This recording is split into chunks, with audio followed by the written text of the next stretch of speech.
안녕하세요. 저는 올해 67세가 된 김영수라고 합니다. 지난 3개월 전 저는 급하게 짐을 싸서 라스베이거스를 떠나 한국으로 돌아왔습니다. 40년 넘게 미국에서 살았던 제가 왜 그렇게 급하게 떠나야 했는지 오늘 이 자리에서 털어놓고 싶습니다. 사실 부끄러운 이야기입니다. 67세 나이에 도박에 빠져서 거의 모든 것을 잃을 뻔했거든요. 지금도 생각하면 등골이 오싹해집니다. 어떻게 제가 그런 상황까지 갔는지 아직도 믿기지 않아요. 한국에 돌아와서 처음 몇 주는 정말 힘들었습니다. 시차 적응도 문제였지만 무엇보다 제 자신에 대한 실망감이 너무 컸어요. 미국에서 성공한 이민자라고 자부했던 제가 노년에 와서 이런 일을 겪게 될 줄은 꿈에도 몰랐거든요. 하지만 이제는 조금씩 마음이 정리되고 있습니다. 아직 완전히 회복된 건 아니지만 적어도 제가 어떤 실수를 했는지는 분명히 알게 됐어요. 그리고 다시는 그런 길로 가지 않겠다는 다짐도 섰고요. 오늘 이 이야기를 하는 이유는 혹시 저와 비슷한 상황에 있는 분들이 계실까 봐서입니다. 특히 은퇴 후에 시간이 많아지신 분들, 외로움을 달래기 위해 여러 가지를 시도해 보시는 분들께 조금이라도 도움이 됐으면 좋겠어요. 저는 1956년에 충청남도 서산에서 태어났습니다. 아버지는 작은 농사를 지으셨고 어머니는 집안일과 함께 동네 아이들을 돌봐주는 일을 하셨어요. 가난하지만 화목한 가정이었습니다. 젊은 시절 저는 꿈이 컸어요. 미국에 가서 성공하고 싶었거든요. 1979년 23세 때 유학생으로 미국에 갔습니다. 로스앤젤레스에 있는 작은 대학에서 경영학을 공부했어요. 처음 미국 생활은 정말 힘들었습니다. 영어도 서툴렀고 돈도 없어서 학비와 생활비를 벌기 위해 온갖 일을 다 했어요. 새벽에는 신문 배달, 낮에는 수업, 저녁에는 한인 식당에서 설거지를 했습니다. 그래도 젊었으니까 할 수 있었던 것 같아요. 미국에서 성공하겠다는 일념 하나로 버텼거든요. 고향에 계신 부모님께도 자랑스러운 아들이 되고 싶었고요. 대학을 졸업한 후에는 작은 무역회사에 취직했습니다. 한국과 미국 사이의 무역 업무를 담당했어요. 제가 한국어와 영어를 모두 할 수 있다는 게 큰 장점이었죠. 시간이 지나면서 회사에서도 인정받게 됐고 수입도 조금씩 늘어났습니다. 1985년에는 같은 회사에서 일하던 수진이와 결혼했어요. 수진이도 한국에서 온 이민자였는데 정말 착하고 현명한 여자였습니다. 결혼 후 2아이를 낳았어요. 딸 하나, 아들 하나요. 아이들이 태어나고 나서는 더욱 열심히 일했습니다. 미국에서 태어난 아이들이 부족함 없이 자라길 바랐거든요. 특히 교육만큼은 최고로 시켜주고 싶었어요. 1990년대에는 제 나름대로 성공 가도를 달렸습니다. 회사에서 승진도 하고 로스앤젤레스 교회에 집도 샀어요. 아이들은 좋은 학교에 보내고 가족 여행도 자주 다녔습니다. 그때는 정말 행복했어요. 미국 이민의 꿈을 이뤘다는 뿌듯함이 있었거든요. 한국에 계신 부모님께도 자랑스럽게 말씀드릴 수 있었고요. 2000년대에 들어서면서 아이들이 커갔습니다. 딸은 UC 버클리에서 컴퓨터 공학을, 아들은 UCLA에서 의학을 공부했어요. 2아이 모두 우수한 성적으로 졸업했고 좋은 직장을 구했습니다. 딸은 실리콘밸리의 큰 IT 회사에서 소프트웨어 엔지니어로 일하게 됐고 아들은 로스앤젤레스의 큰 병원에서 내과 의사로 일하기 시작했어요. 정말 자랑스러웠습니다. 그런데 아이들이 독립하고 나니 집이 조용해졌어요. 수진이와 둘이서 사는 게 익숙하지 않았습니다. 40년 가까이 아이들 중심으로 살아왔는데 갑자기 우리만의 시간이 생기니까 어색했어요. 2015년에 저는 60세가 되면서 은퇴를 했습니다. 회사에서 은퇴 파티도 열어줬고 동료들이 정말 아쉬워했어요. 저 역시 40년 가까이 몸담았던 직장을 떠나는 게 쉽지 않았습니다. 은퇴 후 처음 몇 년은 그럭저럭 지냈어요. 수진이와 함께 여행도 다니고 손주들도 봐주고 한국에도 가끔 다녀왔습니다. 하지만 시간이 지나면서 무료함이 찾아왔어요. 매일 할 일이 없어지니까 답답했거든요. 젊었을 때는 항상 바빴는데 갑자기 시간이 남아도니까 뭘 해야 할지 모르겠더라고요.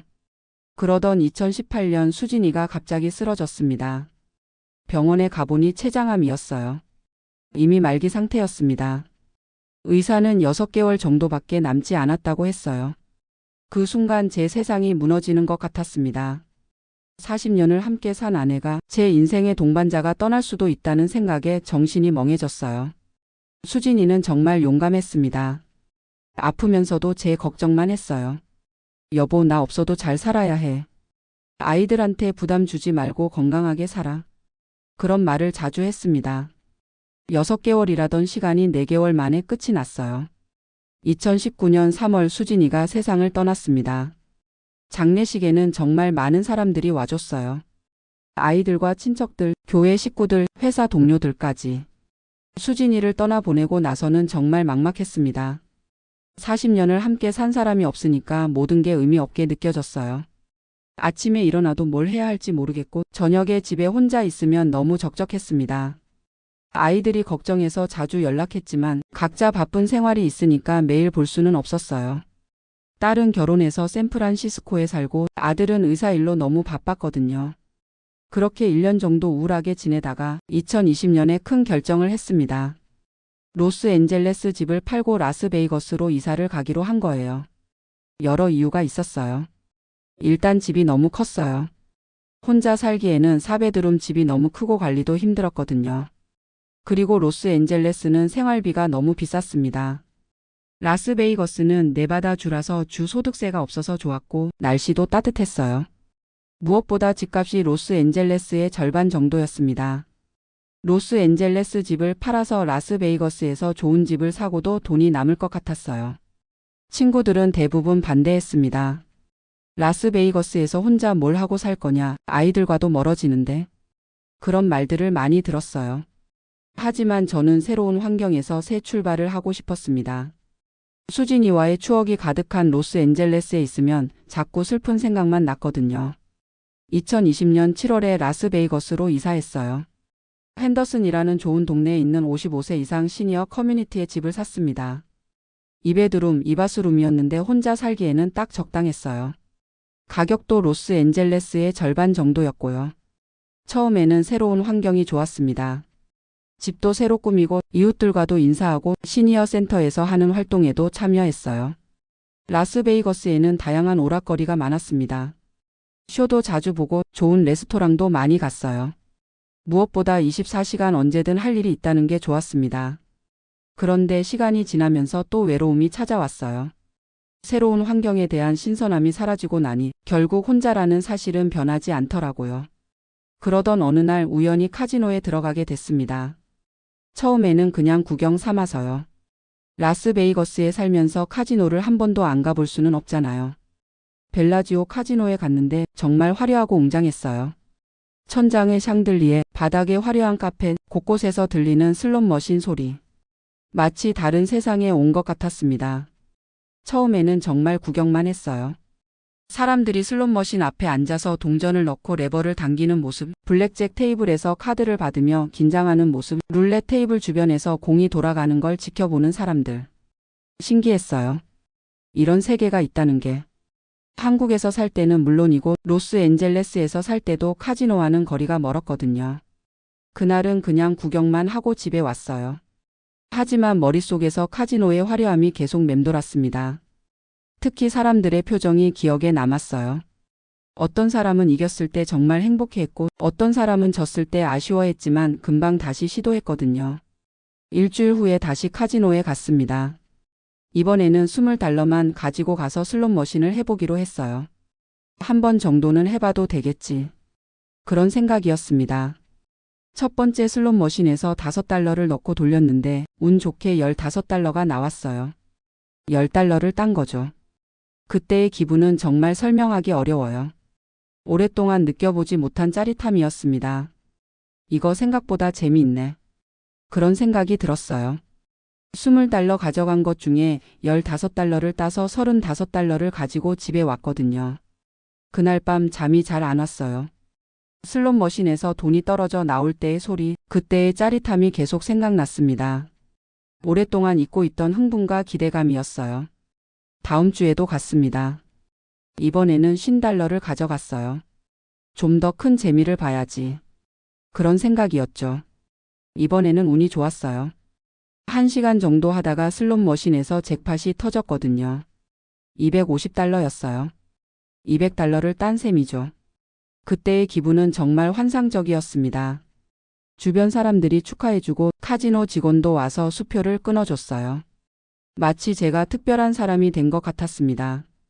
그날부터 카지노가 제 일상이 됐어요. 처음에는 일주일에 한 번씩 갔는데 점점 횟수가 늘어났습니다. 일주일에 2번, 3번, 나중에는 거의 매일 갔어요. 카지노에 가면 시간 가는 줄 몰랐어요. 집에 혼자 있으면 수진이 생각도 나고 쓸쓸했는데 카지노에서는 그런 생각이 안 났거든요. 온통 게임에만 집중하게 되니까요. 처음 몇 달은 운이 좋았어요. 계속 돈을 땄습니다. 한 달에 평균 $500 정도 따곤 했어요. 별거 아닌 돈이지만 혼자 사는 제게는 용돈벌이로 괜찮다고 생각했습니다. 그런데 문제는 제가 점점 더 큰 돈을 걸기 시작했다는 거예요. 처음에는 $5씩 걸었는데 이기면서 자신감이 생기니까 $10, $20씩 걸게 됐습니다. 한 번은 하루 만에 $2000를 땄어요. 그때 정말 기분이 좋았습니다. 내가 생각보다 이런 재능이 있나? 그런 착각까지 했어요. 돈을 딸 때마다 아이들한테 자랑하기도 했습니다. 아빠가 카지노에서 용돈벌이 하고 있다고요. 아이들은 처음에는 걱정했지만 계속 이긴다고 하니까 나중에는 대수롭지 않게 생각하는 것 같았어요. 2021년이 되면서 상황이 바뀌기 시작했습니다. 이상하게 자꾸 지기 시작한 거예요. 한 번에 $100, $200씩 잃었습니다. 하지만 저는 이건 일시적인 거야. 곧 다시 이길 거야 라고 생각했어요. 지금까지 계속 이겨왔으니까 잠깐의 슬럼프일 뿐이라고 믿었거든요. 그래서 더 자주 카지노에 갔어요. 잃은 돈을 빨리 회복하려고요. 한 번에 거는 돈도 늘렸습니다. 빨리 따려면 많이 걸어야 한다고 생각했거든요. 그런데 상황은 더 나빠졌어요. 한 달에 $1000씩 지기 시작했습니다. 그것도 모자라서 $2000, $3000까지. 그때부터 불안해지기 시작했어요. 밤에 잠이 안 왔습니다.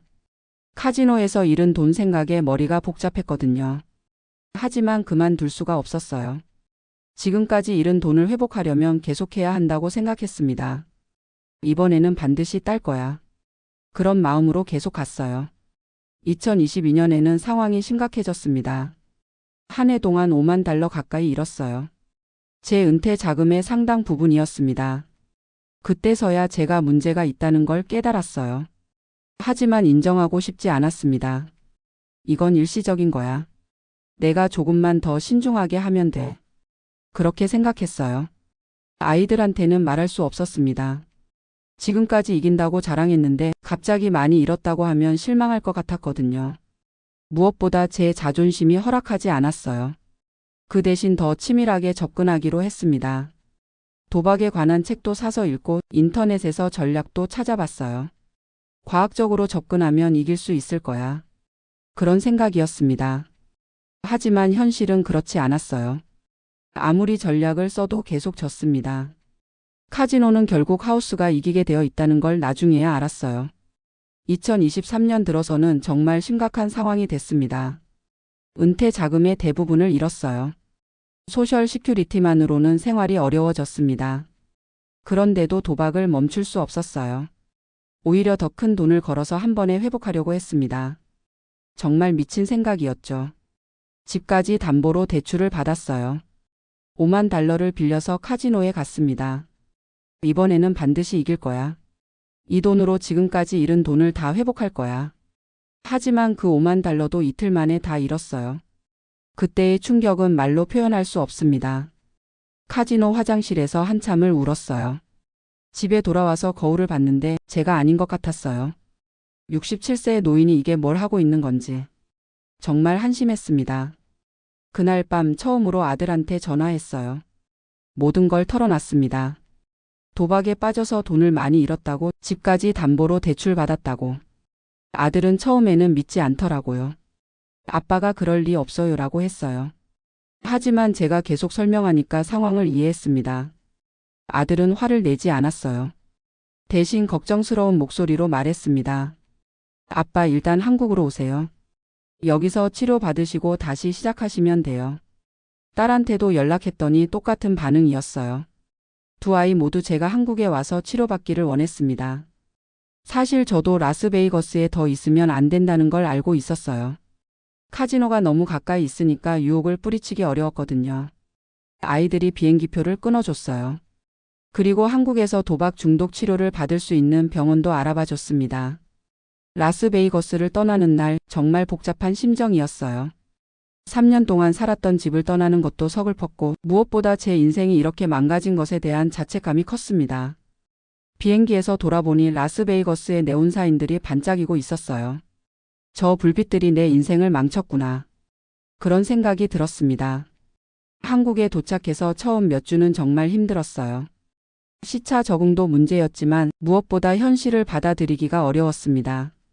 하지만 아이들의 도움으로 서울에 있는 정신건강의학과에서 상담을 받기 시작했어요. 도박 중독 전문 의사 선생님이 계셨거든요. 처음 상담에서 선생님이 말씀하시길 제가 겪은 일은 드문 일이 아니라고 하셨어요. 특히 은퇴 후 외로움을 겪는 시니어들에게 흔히 나타나는 문제라고요. 중독은 질병입니다. 부끄러워할 일이 아니에요. 중요한 건 이제부터 어떻게 하느냐죠. 선생님의 말씀이 위로가 됐습니다. 치료를 받으면서 제가 왜 도박에 빠졌는지 이해하게 됐어요. 수진이를 잃고 나서의 외로움, 은퇴 후의 무료함, 새로운 환경에서의 적응 스트레스. 이런 것들이 복합적으로 작용했던 거예요.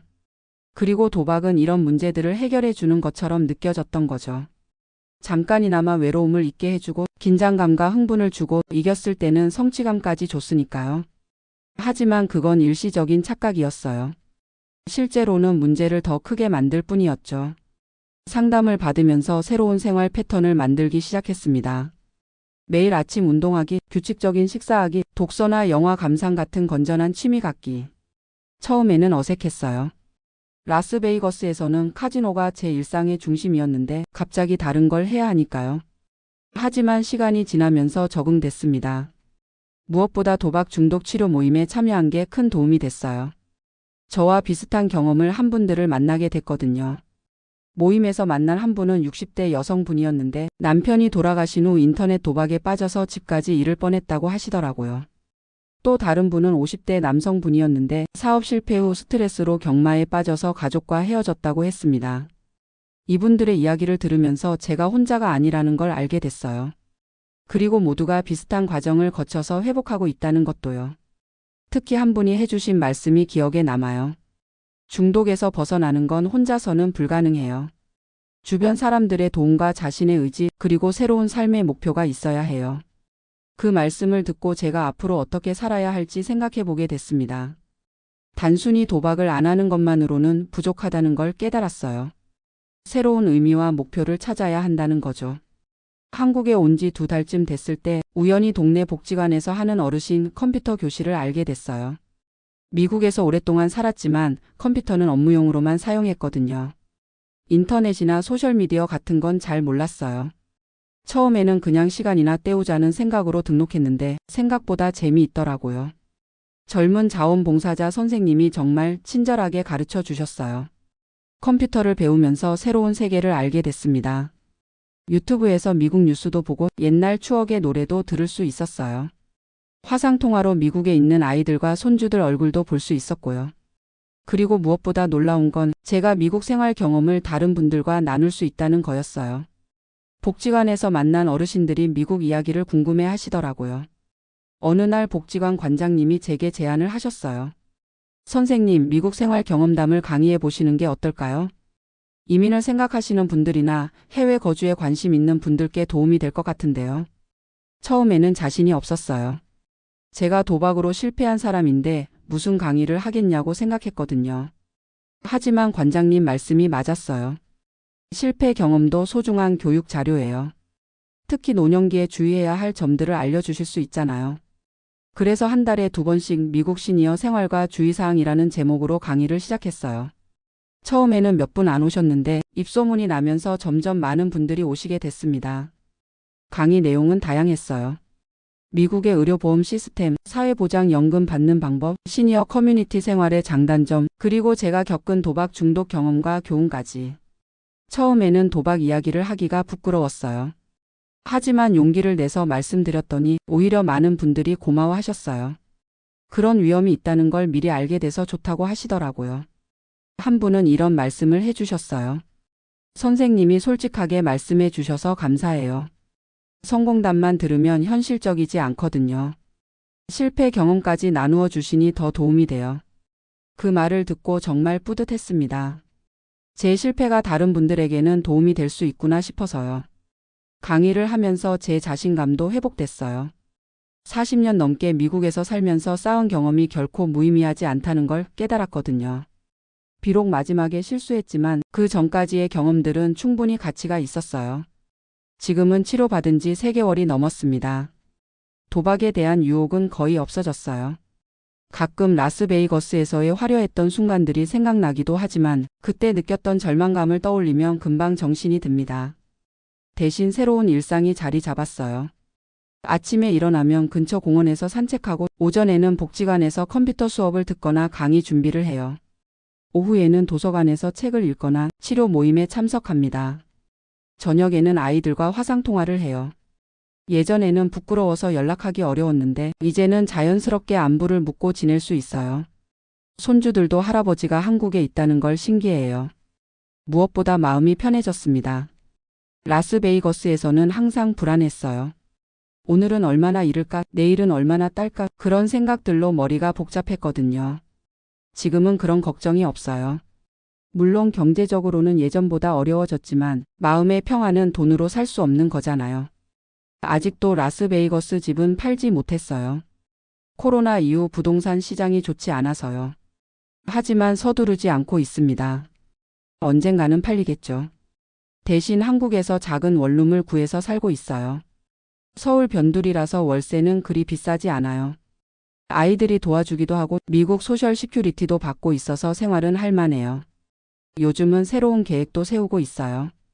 복지관에서 정식으로 강사 자격을 따서 더 많은 곳에서 강의를 해보고 싶거든요. 제 경험이 다른 분들에게 도움이 된다면 정말 보람될 것 같아요. 그리고 도박 중독 예방 교육에도 참여하고 싶어요. 특히 시니어 분들을 대상으로 한 교육이요. 은퇴 후 외로움과 무료함을 어떻게 건전하게 해소할 수 있는지, 어떤 위험 신호들을 조심해야 하는지 알려드리고 싶습니다. 제가 겪은 일을 되돌아보면 정말 아찔해요.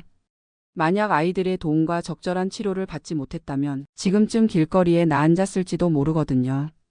다행히 늦지 않게 깨달을 수 있었고 새로운 시작을 할 수 있게 됐습니다. 67세라는 나이가 적지 않지만 아직 할 수 있는 일들이 많다는 걸 알았어요. 요즘 자주 생각하는 게 있어요. 수진이가 살아있다면 뭐라고 했을까요? 아마 화를 내기보다는 걱정을 많이 했을 것 같아요. 여보, 왜 혼자서 그런 고생을 했어? 진작 이야기했으면 함께 해결할 수 있었을 텐데. 그렇게 말했을 것 같습니다. 수진이는 항상 그런 사람이었거든요. 화를 내기보다는 함께 해결책을 찾는 사람. 지금도 가끔 수진이가 그립습니다. 하지만 예전처럼 그리움이 절망으로 이어지지는 않아요. 오히려 수진이가 제가 건강하게 살기를 바랄 거라는 확신이 들어요. 그래서 더욱 건강한 생활을 유지하려고 노력하고 있습니다. 규칙적인 운동, 균형 잡힌 식사, 충분한 수면, 의미 있는 사회활동. 이런 것들이 도박보다 훨씬 더 큰 만족감을 준다는 걸 이제 알아요. 지난주에는 정말 감동적인 일이 있었어요. 제 강의를 들으신 한 분이 찾아오셨거든요. 70대 남성분이었는데 부인을 잃고 나서 술에 의존하고 계셨대요. 선생님 이야기를 듣고 용기가 났어요. 저도 치료받으려고 해요. 그렇게 말씀하시더라고요. 그분을 전문 상담센터에 연결해 드렸는데 지금은 많이 좋아지셨다고 해요. 제 경험이 실제로 누군가에게 도움이 됐다는 걸 알았을 때 정말 뿌듯했습니다. 이런 일들을 겪으면서 깨달은 게 있어요. 인생에서 실패는 끝이 아니라는 것. 67세에 큰 실수를 했지만 그 실수로부터 배우고 다시 일어설 수 있다는 것. 그리고 혼자가 아니라는 것. 아무리 부끄럽고 창피한 일이라도 용기를 내서 도움을 요청하면 반드시 손을 내밀어주는 사람들이 있다는 것. 제가 만약 계속 라스베이거스에 있으면서 혼자 끙끙 앓았다면 아마 지금쯤 모든 걸 잃었을 거예요. 하지만 아이들에게 솔직하게 말하고 전문가의 도움을 받고 새로운 환경에서 새 출발을 했기 때문에 지금의 제가 있는 거죠. 앞으로의 계획은 간단해요. 건강하게 살면서 제 경험을 나누는 일을 계속하는 것. 그리고 가능하다면 더 많은 분들에게 도움이 되는 것. 미국에 있는 아이들과 손주들도 자주 보러 갈 계획이에요. 물론 라스베이거스는 절대 가지 않을 거지만 로스앤젤레스나 샌프란시스코에는 갈 수 있잖아요. 그리고 언젠가는 제 이야기를 책으로 써보고 싶어요. 67세의 도박 중독에서 벗어나기. 이런 제목으로요.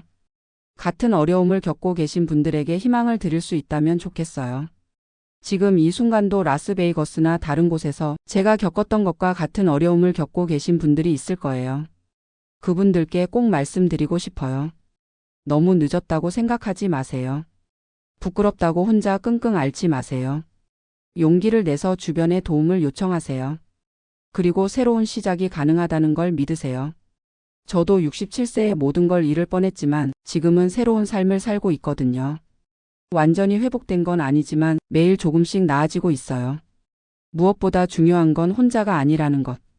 가족이든 친구든 전문가든 반드시 도움을 줄 수 있는 사람들이 있다는 것. 제가 지금 이렇게 이야기할 수 있는 것도 아이들의 사랑과 전문가들의 도움, 그리고 새로운 삶의 목표가 있었기 때문이에요. 라스베이거스의 네온사인은 정말 화려했어요. 하지만 그 화려함 뒤에는 수많은 사람들의 좌절과 절망이 숨어 있었죠. 저도 그중 한 명이었고요. 하지만 이제는 그런 가짜 화려함보다 소박하지만 진실한 일상의 소중함을 알아요. 복지관에서 만나는 어르신들의 따뜻한 미소, 아이들과 나누는 진솔한 대화, 새로운 것을 배우는 기쁨. 이런 것들이 카지노의 잭팟보다 훨씬 더 값진 보상이라는 걸 깨달았습니다. 67년을 살면서 많은 일들을 겪었지만 이번 일은 정말 큰 교훈을 주었어요. 나이가 들어도 배울 게 있고 실수해도 다시 일어설 수 있다는 것. 그리고 인생에서 가장 중요한 건 돈이나 성공이 아니라 관계와 건강이라는 것. 지금 저는 경제적으로는 예전보다 어려워졌지만 마음만큼은 한결 가벼워졌어요. 매일 아침 일어날 때 두려움이 없거든요. 오늘은 얼마나 잃을까 하는 걱정 없이 오늘은 누군가에게 도움이 될 수 있을까 하는 기대감으로 하루를 시작할 수 있어요. 이것만으로도 충분히 행복합니다. 오늘 이렇게 제 이야기를 들어주셔서 감사해요. 쉽지 않은 이야기였지만 혹시라도 비슷한 어려움을 겪고 계신 분들에게 조금이나마 도움이 됐으면 좋겠습니다. 기억하세요. 아무리 어려운 상황이라도 용기를 내서 도움을 요청하면 반드시 길이 열린다는 것.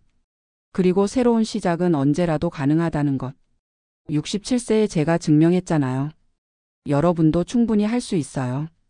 감사합니다.